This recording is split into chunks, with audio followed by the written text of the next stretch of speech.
in a world full of negative people. Hey man, I'm just trying to be a positive guy, a positive farmer, a positive outfitter. This is a Shark Farmer podcast with your host, Rob Sharkey. Whatever.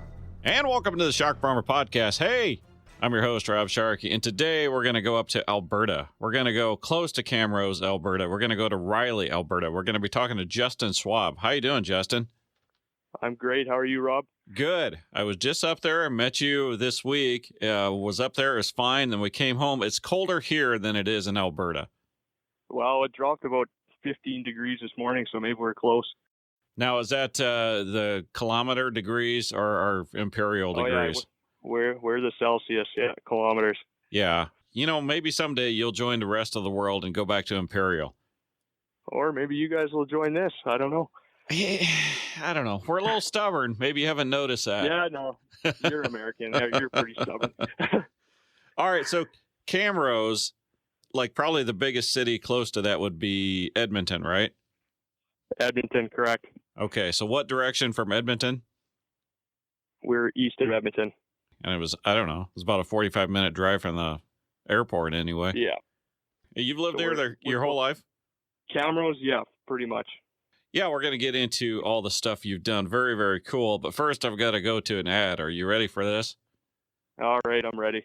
Okay. Coming this spring on RFD TV, that's on Dish Network in the States anyway, is Shark Farmer TV. See, what it is, Justin, is I'm going to be standing in front of a green screen, and then we're going to be showing cool or interesting videos or photos in the green screen, and I'm going to be doing my commentary. How's that sound? Really? Sounds like poor man's Tosh.0. Well, thank you, Justin. It's fantastic that you would compare me to Tosh. We might have borrowed some of the things he did on his show. I'm just saying. I mean, it's not like he came up with the thing. I mean, America's Funniest Video has been on the air for how many? I mean, Tosh didn't invent this stuff. Exactly. Oh, it'll be great. It'll be great. Yeah. We watched Tosh.0 up there in Alberta. And, you know, every time it came on, they had a warning. Like every single commercial is like, you're about to see content that is really bad. We don't do that in the States. You just put the bad content right on there. Yeah. I mean, if your kids are watching perfect. TV, it's kind of your fault. Yeah, exactly. Yes, and we're always looking for content, hopefully, because I'm going to hope there's a season 2. We're about ready to shoot the last of it. And I will say it is family friendly. That is not my choice, Justin. That is the good people at RFD TV. They have forced that upon me. There was a lot of good jokes that I said, and they said cut, and they said no. Fair enough. Well, I didn't think so, because they were really funny ones too, Justin. And the world will never know them now, will they? Well, I guess not. Maybe I'll have to start another TV show too. Or maybe get on that YouTube. Yeah, explicit version or something. Yeah, you know, they used to do that, right? You could do you could buy the Girls Gone Wild videos, like the explicit ones that weren't on TV. I could do that with this show. Yeah, that could be a huge moneymaker too. Pay the extra $10 a watch or whatever. Yeah, I'm feeling pretty good about this now, Justin. Yeah. Okay. Yeah. Didn't think this was a business seminar, but I guess it is today. Hey, you take good advice where you can find it, Justin. That's what I'm saying. Exactly. If it's in the middle of one of my ads, then I'm going to take it. All right. Coming this spring, RFD channel. That's on the Dish Network, channel whatever, Shark Farmer TV. Please watch it, and please tell your people that would sponsor it to watch it too, because that'll always help. Okay, Justin Schwab. Riley. That's right out of Camrose. And now we met you last week. We had a heads up to meet you from the short one up there in Saskatchewan, Leslie Kelly. You ever met her? Yeah. That was the first time I ever met her a week before, and she's amazing, isn't she? Well, you know, there's a lot of adjectives to use in this world, Justin. I'm not sure amazing is one that I would use with her, but tolerable. Yeah, all right, fine. Whatever you say, but I still think she's quite amazing. Great person. Now, you live up there. You're farming up there. Now, were you a farm kid? Yes and no. My parents did not have anything to do with the farm, but my grandparents lived on the farm in quite their later years. So we spent quite a bit of time out here as kids. growing up, and my uncle had taken over the farm by then, so kind of got into a point where we'd help out when we came out. And so I had a little bit of a background that way, but I did not live on the farm. At what point, though, were you going out and helping on the farm and thinking, hey, this is something I'd kind of like to do? I mean, we'd always be driving combines when we were quite little guys, and my grandparents always told me that when I was a little guy, I always said I wanted to be a farmer. So maybe quite young age, but when I was in high school before that, I kind of got a part-time job with my uncle here, and coming after school was helping at harvest, helping build stuff in the shop. We had cows, so we'd build cattle equipment and learn how to weld, do a lot of construction stuff. He's also a mechanic, so we did a lot of, I was pulling rotors out of combines when we were 15 years old. So got a lot of hands on that way. It's interesting, the fabricating. It's almost becoming a bit of a lost art on some of these farms because everything's so high-tech and everything's so specific.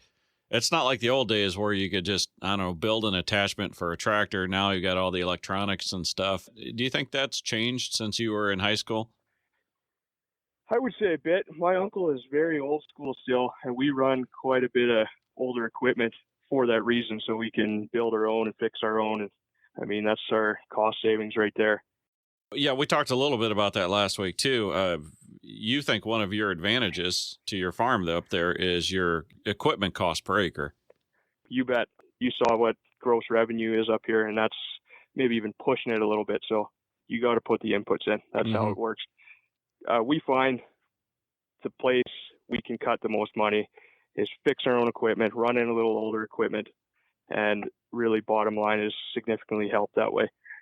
You can't cut fertilizer. You can, but you generally get bit doing that. You can't really cut on seed genetics, stuff like this. Rent, if you can cut rent, I would love to know how you would do it. Yeah, but one of the things you can do is, ride the old bucket seat on the gleaner, right? Yeah, you bet. Maybe not quite that bad, but there's a very good happy medium in between a brand new combine and a 5-year-old combine, right? Mm-hmm. So, and my uncle does not like electronics, period. So that kind of helps our decisions, I guess. But a happy medium in between the two. We run decent stuff, but still don't feel we need to have brand new equipment either. So. Well, there's something to be said for that. I'm liking electronics a lot less and less after seeing the letters that my landlords are getting, but we'll leave that there. Okay. The equipment up there, though, that's big time. You guys, you farm on big scales up there. Yeah, you bet. We're 4,300 acres, and then it's just about 100 head of cows. And yeah, air drills 65 feet. Some are you get into Saskatchewan, I think there's 85, 90 foot drills running around there. So it's quite large. We got 35, 40 foot headers everywhere here now. That's just an average almost. So. Yes. And not to get off the rails too much, but you grow canola up there, correct? You bet. Okay. So this is for the people that don't grow canola. I thought this was pretty fascinating. You guys used to swathe the canola all the time, and now they've come out with a genetic trait where the seed doesn't shatter out of the pod as bad. So you guys are all switching up there to straight cutting them with just like a platform. We've been doing both, actually. This year it got so late, we actually ended up swathing everything still.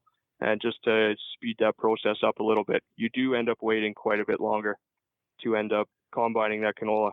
But it is a nice thing. We're kind of 50-50 now. We'll leave half of it stand, swath half, so that swath stuff's usually ready before, and then we can move into the straight stuff. But lots of times you'd be waiting for that straight stuff to be ready. Is it just because when you go in there and swath it, you cut it, so you kill it, and it's just going to die earlier? Yeah, you bet. Okay. And even when you wait till end of October for some of the straight cutting stuff, you got green stems at the bottom, so it's like just green crap going through the combine. It gets pretty tough slugging sometimes. I don't know about your combine, but mine doesn't always like the green stuff. No, ours either. We've taken a lot of it the last few years too. So we'll touch more on your farm later, but let's talk about what you did. So you went to high school. Did you go to college? Not a real college necessarily. I went to a school called Divers Institute of Technology in Seattle, Washington. Oh, in the States. Oh yeah. Needed a little adventure in my life. Okay. So all right. Whoa. All right. I just was up where you live. I don't remember seeing an ocean. No. And to this day, still not sure what makes me feel connected to the water. Like when I was young, loved to travel, like loved to go anywhere with my parents. Anywhere with water, I'd be in the water. Loved the water. And went diving a couple times, scuba diving, learned how to do that when I was a kid. Just kind of fell in love with it, I guess. So I once heard that underwater welders made a fortune of money. Just, okay, so that's what really drove me to this. Nothing wrong with that. No, but at the end of high school, I wasn't good at school necessarily. I never really tried, never went to school lots of times. So I kind of floated by. But I was always good with my hands. I loved to build stuff. Didn't like to really sit in a classroom. So I kind of figured, you know what, why not try the diving thing? And I mean, it's like underwater construction, doing stuff with your hands. So off I went, found the school in Seattle, and all right, about a couple months later, off I went. All right. When you brought this up to your parents and you said, hey, mom and dad from landlocked Alberta, I'm going to go off and be a scuba diver and weld underwater, what did they say? My parents have been amazing people, very supportive, but that's what they said to me. I'm not sure they were feeling the same thing necessarily, but I don't know. They were always supportive. My dad's an oil field worker, so he kind of got the whole thing of it. And okay, that's a specialized oil field tool. I mean, you probably do well. So I don't know. They were mostly supportive of it. They may be a little surprised I was going down there, but I mean, it was a year program. What could I lose, really? So one thing different about your area than my area for sure is when you talk to a lot of people in ag, they will say, well, I spent a few years in the oil fields, especially during this boom. So can you explain? Because you guys are oil country up there and you had this big oil boom. Can you explain that whole scenario? Yeah, 10 years ago, oil, such demand, and it just, I can't even explain the demand and the labor demand. We had labor crunch like you could not believe. So they were paying laborers like $100 an hour to essentially be a green hat. It was incredible. So, I mean, you could be making $2,000, $3,000, like some of those welders out there making $3,000 or $4,000 a day. Wow. With their welding truck. Like it was incredible money. But recently, political, whatever you want to call it, I mean, lack of demand, especially for Alberta oil, it has crashed quite significantly. So a lot of these guys who parents had been farming out here and they were out in the oil field and making all this money, I think probably had no interest in coming back to farm, right? But now there really is no work. So there has been quite a bit of young people come back to the farm here and start to take over. But also that age group, like it's an older generation and they're getting out of it, and the younger group's kind of starting to step in too. So yeah, but the oil field boom, the going able to, like, just the average Joe farm boy going out to work at the oil fields and making a ton of money, those days are done for right now. I would say mostly, yeah, for sure. Like very limited jobs. I think we have like the highest unemployment rate here in Edmonton area, all over Canada, and it's got to be pushing 10% or something. People up there are not shy of expressing their opinion on why that is. To them, and I don't know, to them, it's not supply and demand. It is just plain old-fashioned politics that destroyed that market. I would say a little bit of both, but more on the political side. But, I mean, that's my opinion. I mean, a lot of people disagree with me. That's what we got going on right now. Like today, I think there's a bunch of people standing on the railway tracks protesting, and our whole rail system in Canada is shut down for the last 2 days with no end in sight. So it's a political mess up here right now. Yeah, I don't know about your trains up there, but if we get a train going down here, people standing on the tracks aren't going to stop it. Yeah, well, that's what we kind of figure. I mean, they go over one of them, all the rest would get off and problem solved, but it's different nowadays. Your politics is fascinating. One thing that surprised me is that when we met you, the first thing you did was turn around and show us your lower back tattoo of Justin Trudeau. Yeah. You better not say that too loud. You get into a conversation with someone from your area, and it just seems like it's automatically we're talking about the politics and the oil fields and the rails and all that. So a lot going on up there. But let's get back to you. You go down to Seattle, and what, were you there for a year, were you? Yeah, just under a year. I think 9 months or so was the program. Mixing pot of people. It's pretty incredible. Mostly, I think I was the only Canadian guy there. Lots of veterans from your guys' country, and they support veterans 100%, that program. And I think it is a very good thing for them to be getting into this commercial diving. So it's pretty great to meet a lot of people throughout your country. There was actually probably some farm boys from not sure where, but there was some other farm boys around there. So I wasn't the only one. Give us a little lesson, because we all know how to weld on the farm, some better than others, but welding underwater, how does that work? Different story completely. And I'm not going to touch on that too much because I'm also no expert on that. That gets very, very specialized later in your career. I'm strictly commercial diver, so call me a glorified underwater construction worker. Do you weld underwater then? I have done it. I'm not very good at it. It's very complicated. Like, they reverse the flow of electricity and kind of do it backwards. And we were dipping the rods in beeswax to keep the flux dry on the rods. Gotcha. So you can take in the water and it's not all falling off. It can be done. It's quite complicated, and there's other ways of getting into that further down the line when you're working and stuff.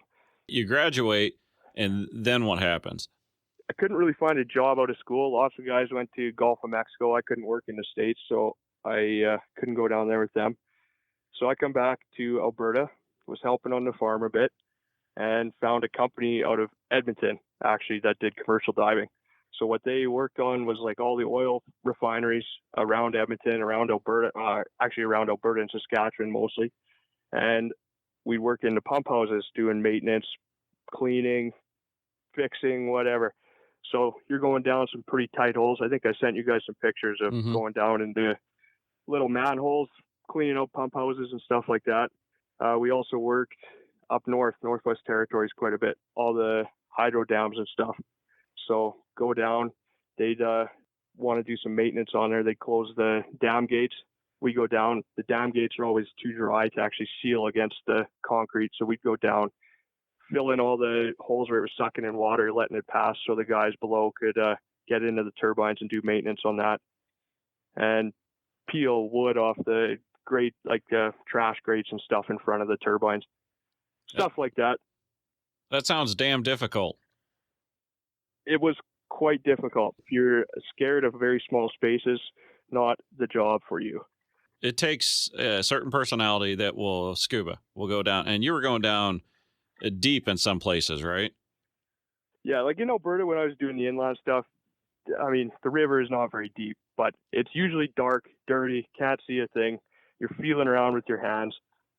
So more claustrophobia stuff I dealt with inland. When did you go out to the offshore oil rigs?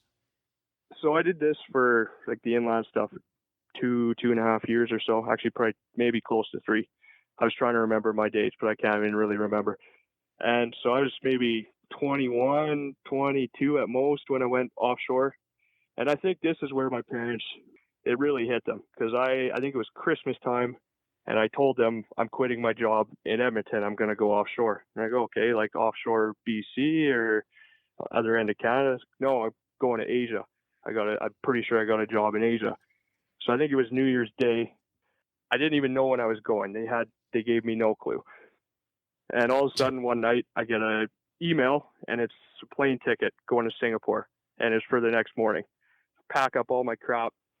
Off I go. And I'm pretty sure it hit my parents' head, and they're like, I wish we didn't let you do this, because you're 21 years old, flying halfway across the planet, working for who knows who. I know they didn't feel good about it. So of course they didn't. You're 21 years old. You're going to Singapore by yourself to a company you don't even know. Now that I think about it, I hope my kids don't want to do that. No way. What happens when you get there? So it was actually a pretty good experience. Get there. There's a little Singapore guy waiting for me at the airport, holding up my name on the sign. Okay, Mr. Schwab, yeah, come with me. So takes me to the hotel. Next day, go to my company headquarters. Pretty impressive, massive office building. And I go, okay, we need you to do these courses. So first course, was offshore survival course. So I think I sent you guys a picture of that too. They replicate a crashing helicopter into the ocean, and you have to escape out of the different types of seats and stuff in the helicopter. Okay. For me, I'm loving this. This is amazing. Just the coolest experience ever. I'm getting in the water. This fake helicopter's crashing in the water, and I'm crawling out of the windows. This is too cool. So it goes on, a few things like that. I think a week went by after this course, and I've been in the course the whole week. Go talk to my company again. They're like, okay, my first hitch was in India.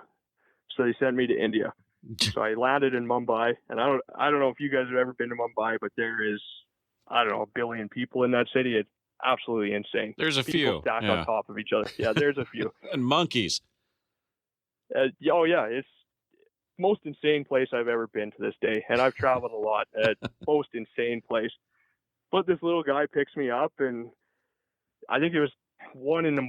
when my plane landed there, and I'm supposed to go out to the port and get on this vessel that I'm working on, first vessel. So he takes me around. I had to get my passport validated. So we just pull over on this random street. He's like, give me your passport. Takes it up to this building. And I'm getting a little nervous. This is all a little weird. And there's 1 a.m. and there's people everywhere, like people everywhere. So he goes, does his thing, comes back. Then they just like drive me to this dark port. And like some of these countries, they're not lit at nighttime. It's not like here where there's street lights everywhere. Yeah. It's just very dim and a dark feeling.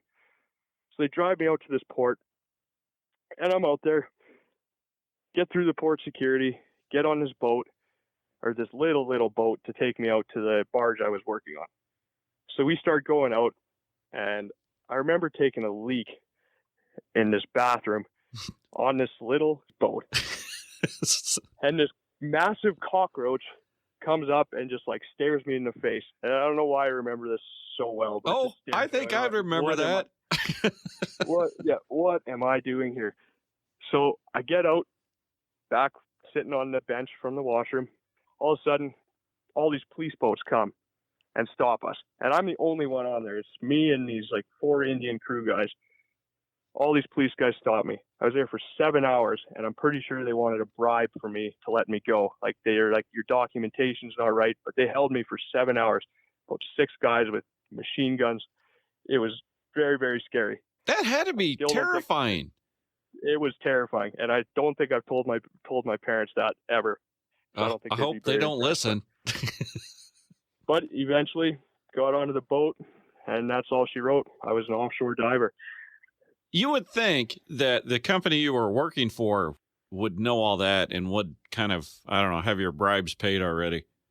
Yeah, and it was weird. Like, I mean, they sent me with an underwater camera in my bag to the airport, and when I was getting out of the airport, coming through the airport and going through customs, they wanted a bribe for me to bring this camera just into India. But apparently, like, no one warned me about this, but apparently that's kind of a normal thing. And as the times went by when I did this, it got more and more evident that actually is a thing. But you learn kind of how to deal with it, I guess. So you learn which palms to grease. That's an Illinois thing, by the way. I would have known exactly when to pay the person. Yeah. So I don't know. When I finally said one time, like, I'll pay you by credit card. No, it needs to be cash. I knew. I'm like, okay, you guys are trying to get bribed. Like, screw off. I don't know. Like, if somebody you knew was going there today, would you give them the advice to just go ahead and, slip them a few bucks? No, not a chance. Why is that? Don't give in, because then they probably just get worse and worse every time you go there. Like, I mean, if he wins once, he's going to do it the next time, right? So, gotcha. I don't know. I'm a stubborn ass like that, I guess. But well, yeah. Unfortunately for them, I mean, they had a farm boy from Alberta. We know how cheap you guys are. Yeah, I think if it was maybe a little city boy from New York or something, it might have been a different story. But what were you doing when you got out on these rigs? So we worked on a barge, and this barge would travel.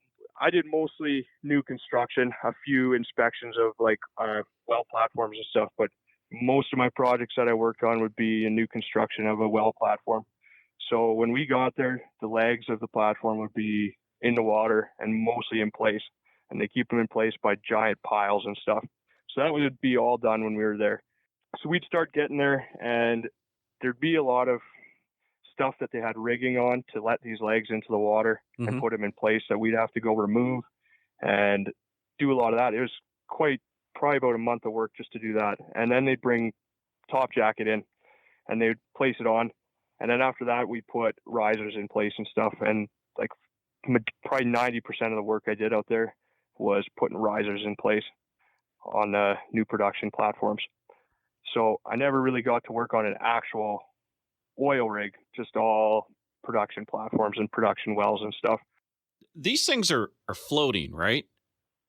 No. So I worked anything that would have been 1,000 feet of water or less. So they're all fixed platforms. So they actually build these legs in a port somewhere, India or Singapore or wherever, and they tow them out there on a big barge. And usually they have dumped them into the water off the barge before, but usually they have massive, massive, massive cranes that move these things and put them in place off the barge. 1,000-foot legs? Yeah, they're humongous. That's these crazy. Legs are probably 10, 12, 14 feet in diameter. Absolutely massive.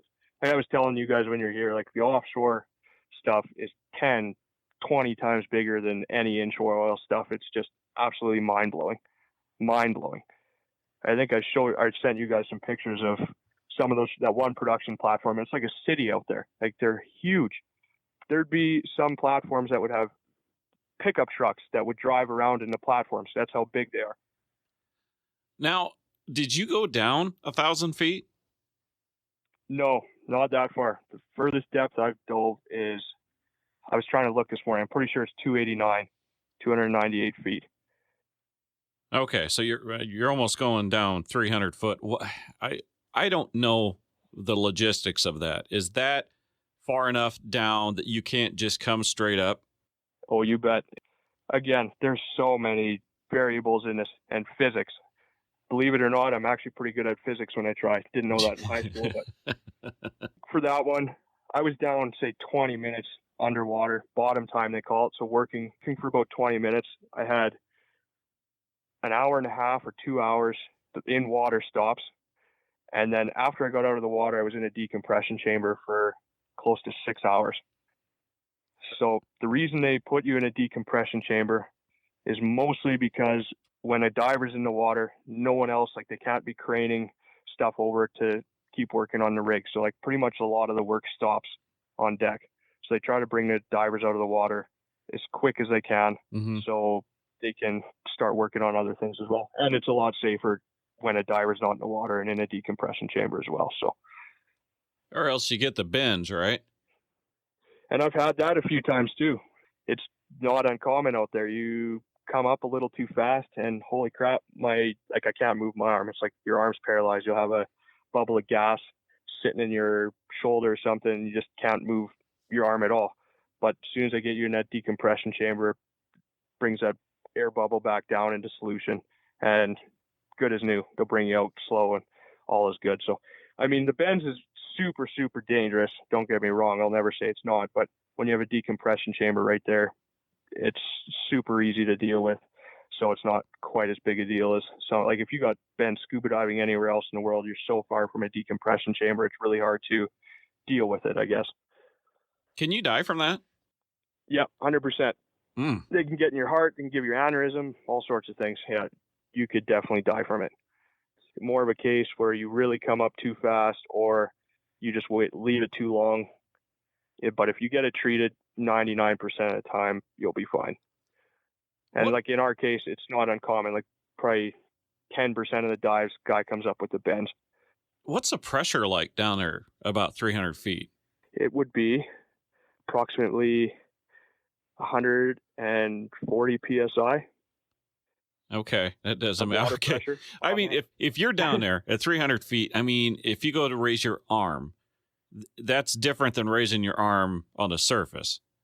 Yeah, a little bit. It's not much. It seems quite relative when you're down there. Like, I never felt a whole bunch different. I've heard we could get into another thing. Saturation divers were much more advanced than me, and they would go down 1,200 feet.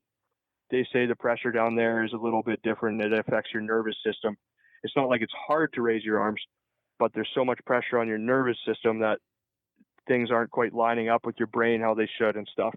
But the pressure doesn't really affect your movement at that depth per se. You were 21, you were in your early 20s, and yeah, not much is going to seem like it's probably dangerous or weird. When you look back, are you shocked at what you were doing at that age? Still not really. Like, I'm still a firm believer that everything we did was so calculated and so safe, and so many measures taken in place that the odds of getting hurt were probably no more than me on the farm, right? It's just so calculated, and there's so many things. Everyone is on point all the time. So I never, even to this day, I still never felt unsafe. But looking back, I still don't think it was a big deal. But I think just for that fact, it still maybe seems crazy to a lot of people, but it is crazy what we did. I don't know, to this day, I'm not bugged by it or anything like that. You were urinating next to giant cockroaches. I can't imagine, like, was it different on these rigs? Were they all very high tech? Not overly. Diving goes back so far. Like, all our equipment is actually probably very similar to stuff they were using in the 70s. The rigs themselves, I mean, production rig, I don't think there's probably a little high tech, but that we came in way before that, before they do anything like that, if that's what you mean. Was there sharks? Oh, yeah, you bet there was. Oh, yeah. No big deal. There's sharks in the water with me. That is one thing that kind of, I think it was my second dive. I saw a tiger shark just lurking. I mean, around these rigs, it's a structure, and sea life starts to form instantly. So, I mean, with the seaweed wrapping around on the legs right away, I mean, little fish come, then the bigger fish come, and then the sharks come. So you're in the middle of the ocean, like way out there, 400 miles from any piece of land. So these structures really gather a lot of sea life around them. But yeah, I remember second dive, well, I'm sure one tiger shark was swimming around me. And, I mean, I was scared. Don't get me wrong. You just kind of put your head down, do your work. You're a new guy. Just don't be a bitch, and get through it. Next thing you know, and you come up and talking to the guys like, was that a shark? And you're like, oh yeah, they're around. So okay, I don't know, something you get used to and deal with. But on the same token, the next time you'll swim down there, and they'll just be like 2,000-pound fish of some kind. I'm not a biologist of any kind, so I can't tell you what kind they were, but pretty amazing, some of the sea life swimming around there. But and you never felt threatened by anything. You weren't worried about getting bit? Well, the first time I was, but then you kind of just ignore it, I guess. I don't know. It's kind of like the bees out here. I mean, if you swat at them and stuff, they might attack you. If you leave them alone, they seem to leave you alone too. So. Yeah. Okay. All right. I'll let you have that. Yeah. I don't know if I would be able to function. I would always be worried about them grabbing a hold. Another pressure, I guess you got to deal with, right? So that's kind of what helped me deal with a lot of pressures in my life, is this whole diving thing. Because you go down there, and I mean, there's 500 people on some of these barges, and if all of them are stopped working, I mean, you got the pressure of your supervisor kind of yelling at you, like, you need to get work done, because there's probably $100,000 an hour of wages just sitting there that can't do anything. So you got that. You got pressures of the sea life around you. You got pressures of overall safety picture. So it's really helped me through farming and stuff as well, keeping cool in a lot of situations. So yeah, being up there, you guys have not had, your fall must have been horrible. And, things all agriculture, I mean, things aren't fantastic. So going through this at a younger age, I mean, does that make you look at your farm differently? Yeah, maybe a bit. I mean, kind of hard to compare apples to apples there, but just the experiences I got and learning how keeping cool can save your life. I mean, keeping cool on the farm maybe doesn't save your life, but it can definitely shave a few years from coming off your life. And I don't know, just like these awful harvests and high tense situations and thinking you're not getting a crop and have $500,000 sitting on the ground, it's for anybody that's going to be super, super scary. But I mean, I feel some of these pressures help me deal with that. It's like, okay, you know what? I did this job. I can probably get this one done too. So many big challenges in my life like that. That's kind of helped me succeed in farming, I guess. It's kind of hard to explain, but no, I think I understand it. I've been farming for over 20 years now. The times I've completely lost it and flew off the handle, I think I could probably 3. And it's like you regret every time of them, and none of them were positive. All 3 times negative things occurred from it. When you're at harvest, rain's coming in, you've got, I don't know what, 5 acres left, and you plug the machine. Your experience with all the pressures of working out there on the rigs, does that help you in those situations? Just kind of realize that this is what it is? Yeah, 100%. Out there on the rigs, that kind of situation, if you get panicked, it could potentially kill you. It's life or death a lot of the times. Like, you got to stay cool. Stuff like this happens out here, and it happens. So yeah, just keeping cool. I hope it happens to you, because it happens all the damn time to me. Yeah, no, I think we had, I don't even know. I don't even want to count, a lot, 20 plus, I don't know. Yeah, no freaking fun out here. So why did you quit?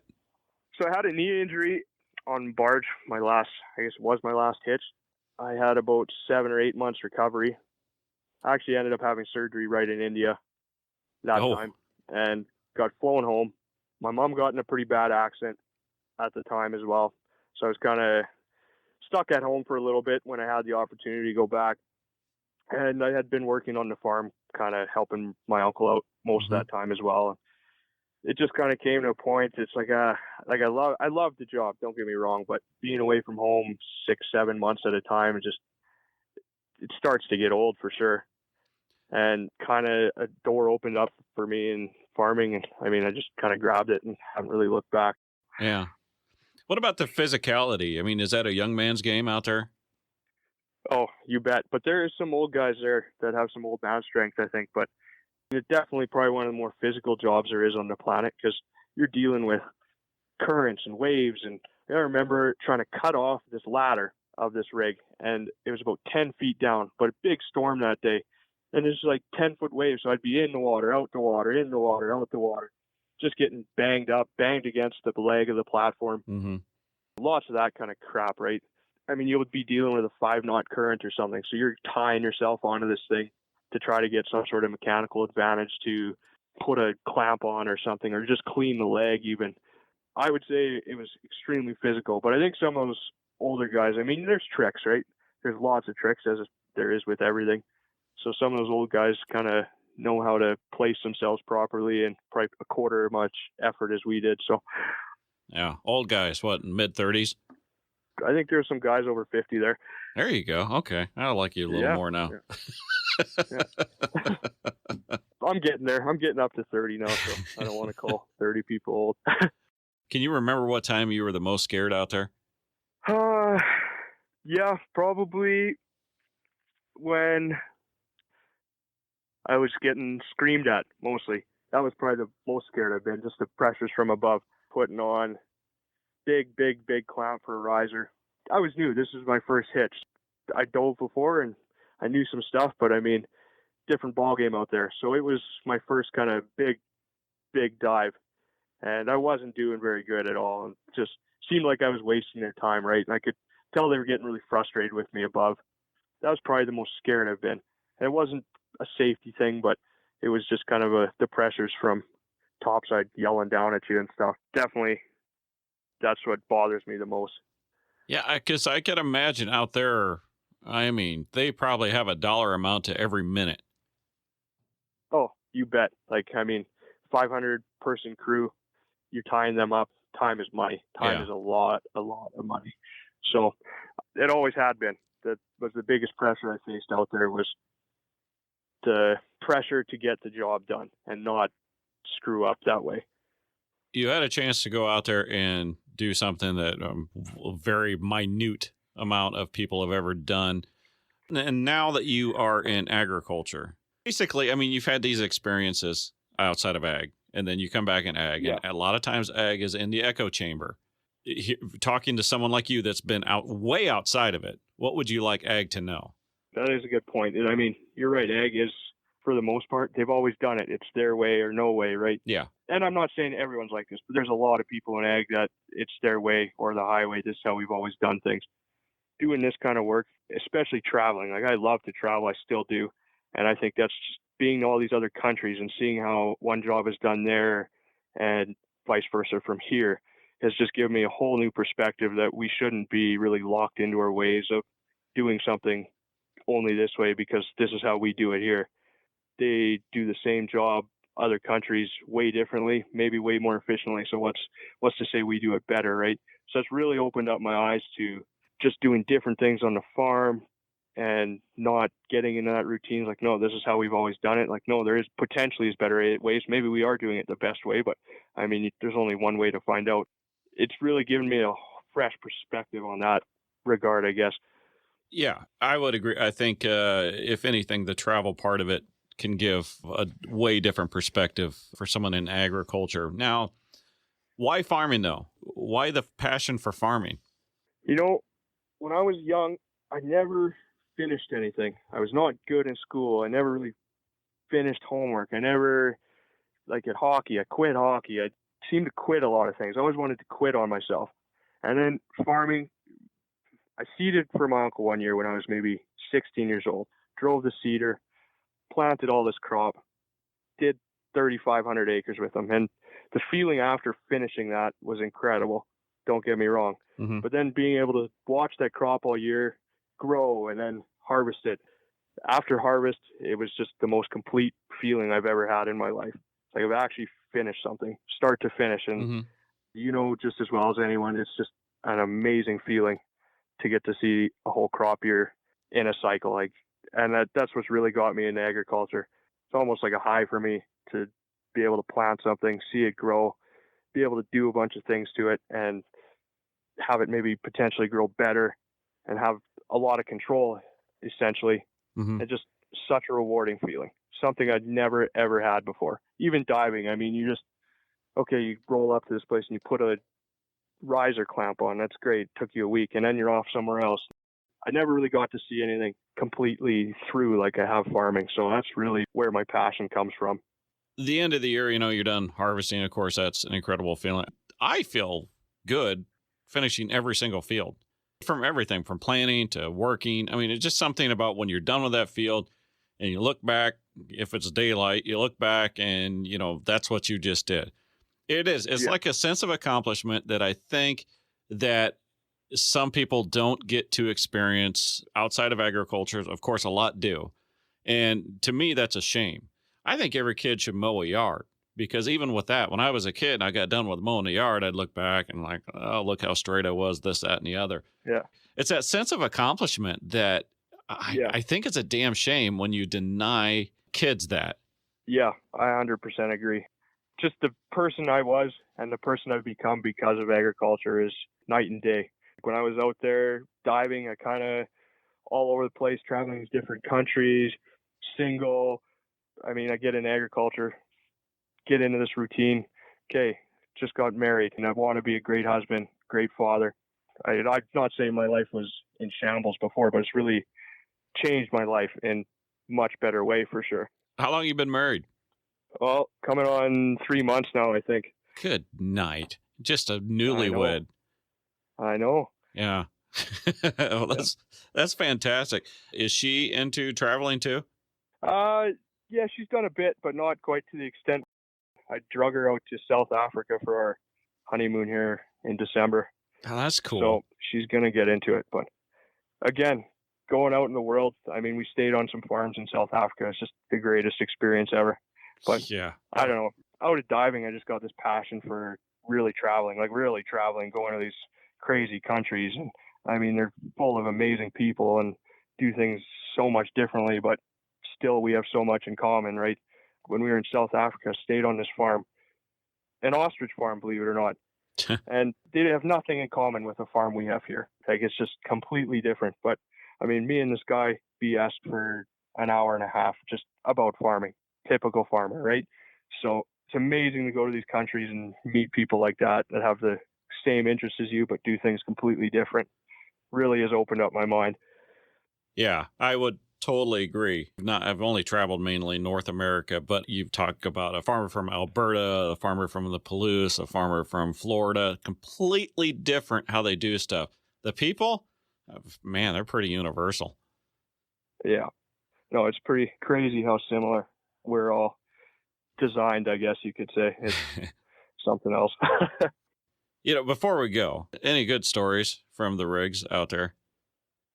Well, it gets to be quite a lonely place. When you first get there, you're like, oh, it's so beautiful, the ocean, nothing but ocean. By day 3, you're like, oh, pretty nice. By day 5, it's like the ocean is vast and it all looks the same and it's not so beautiful anymore.